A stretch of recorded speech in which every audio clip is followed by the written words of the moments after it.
Oh, vediamo un po' se riusciamo a rimettere a posto questo pianoforte della piuma, tutto l'astonato in piuma di Mogano. Sta in pessime condizioni, è fermo da quasi 100 anni.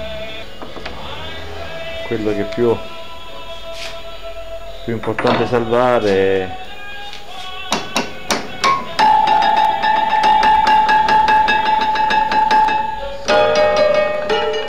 dice Fratelli Federico, Napoli 1837. Vabbè.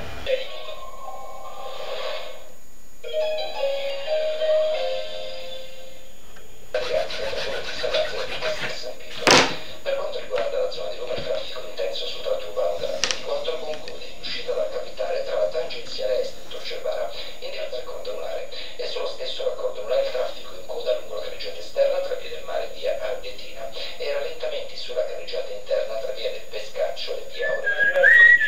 Allora, noi qui non abbiamo una grande tradizione di calde, però sul maiale di qualsiasi ci andiamo molto.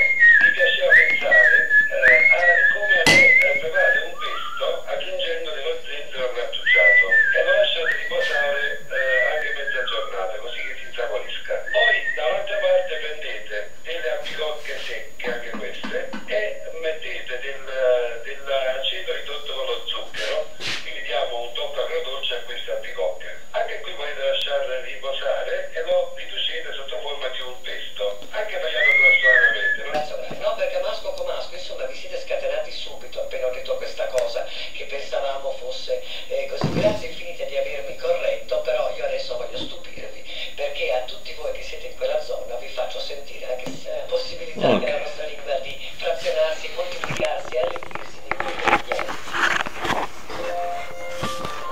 Allora, già come ho detto l'altra volta nell'altro filmato, sto restaurando questo pianoforte qui dell'800, metà 800, e niente, siccome aveva tutti i martelletti ormai andati, erano tutti rotti, li sto riaggiustando alla struttura vera e propria con interventi di impiallacciatura,